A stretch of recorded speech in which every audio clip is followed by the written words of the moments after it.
Hi, and welcome to this week's episode of Case of the Week, brought to you by eDiscovery Assistant in partnership with 𝐊𝐚𝐫𝐳. My name is Kelly Twigger. I am the CEO and founder at eDiscovery Assistant, your GPS for knowledge and education.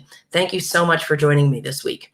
Each week on the Case of the Week, I choose a recent decision in eDiscovery and talk to you about the practical implications. This week's decision highlights the importance of metadata in recreating a story, as well as the obligation to produce it. Here, that obligation originated in defendants' initial disclosures as part of the mandatory initial discovery pilot project in the District of Arizona. Now, before we dive in, just a couple of quick announcements. Many of you know that next week is Relativity Fest in Chicago, Relativity's very popular user conference. Thanks very much to my good friend David Horrigan, who invited me back this year to join a very prestigious group on the case law panel. And I'm also looking forward to addressing Relativity's scholars and mentors as well. Our team from eDiscovery Assistant will also be at the event. So if you're interested in signing up for a meeting to chat about the platform or what things are happening, watch your email and LinkedIn for a link to sign up. I'll also be broadcasting the Case of the Week live from Fest next week. It's going to be very exciting.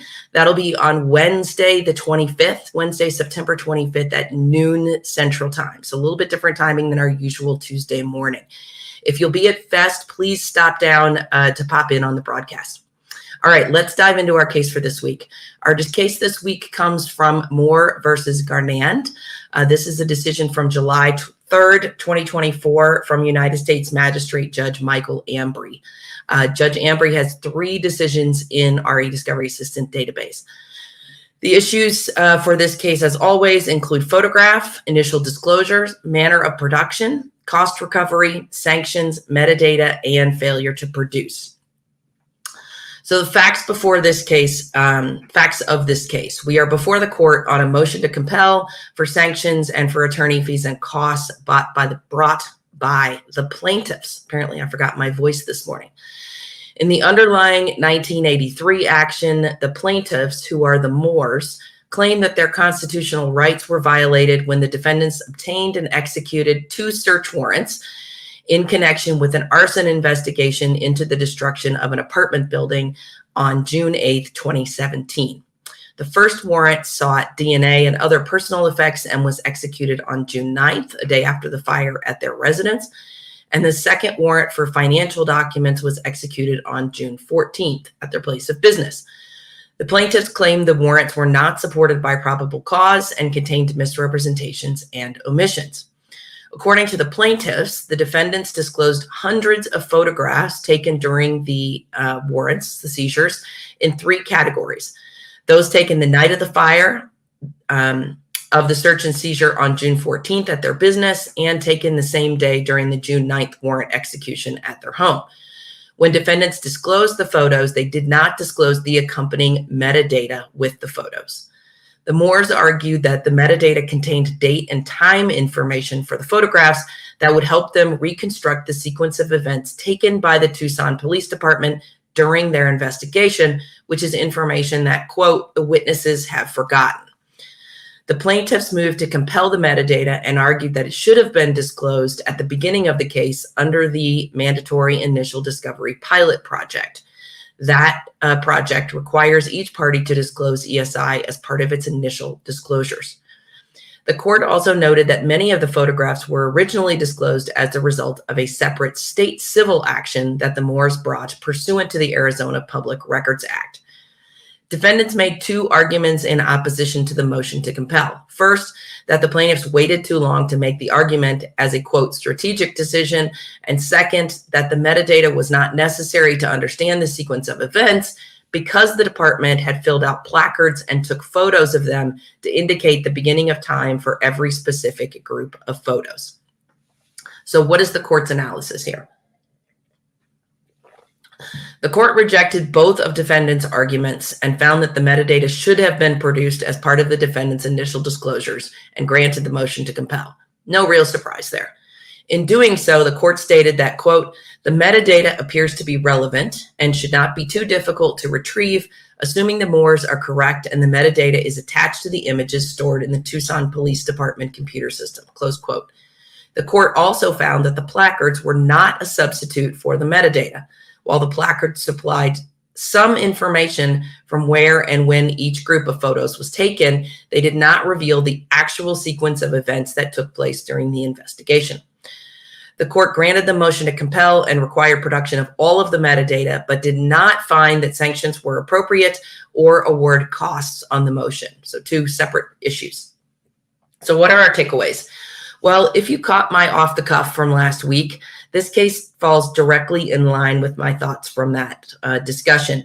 And that is that eDiscovery is about telling your story and using ESI to do that.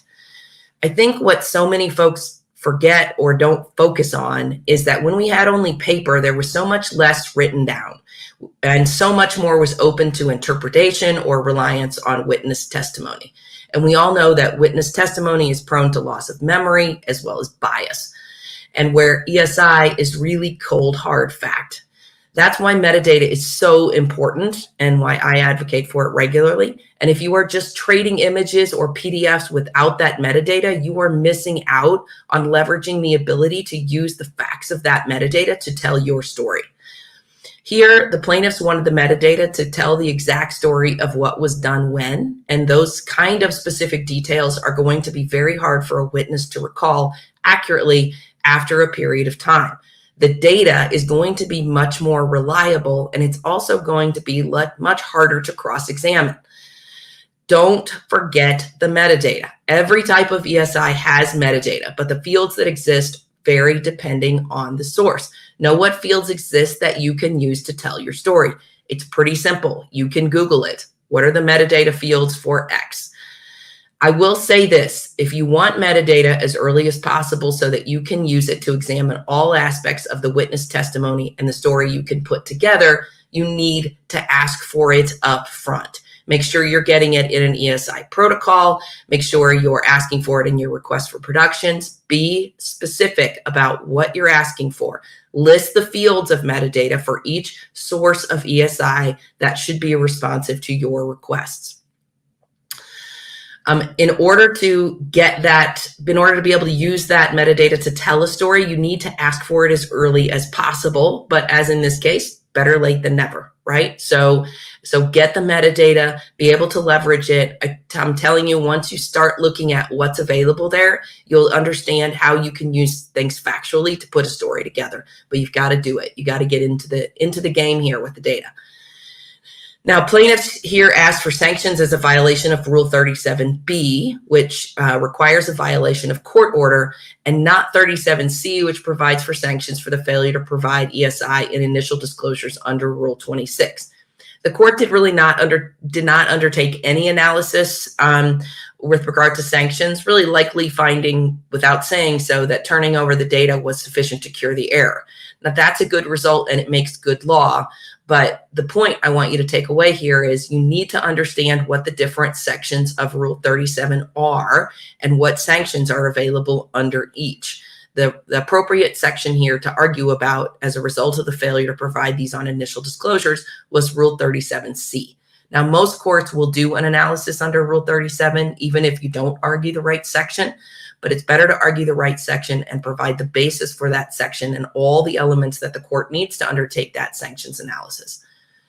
Finally, as the producing party, be careful that you are following the rules and the case law in your jurisdiction about what needs to be produced as initial disclosures. We've seen a dramatic rise in decisions for failure to produce as a result of a party's initial disclosures. And Rule 37C, as I mentioned, provides for sanctions where warranted for a failure to do so. All right, that's our case of the week for this week. Thanks so much for joining me. We'll see you next week live from Relativity Fest on Wednesday, September 25th at noon Central Time. Please join me. Thanks and have a great week.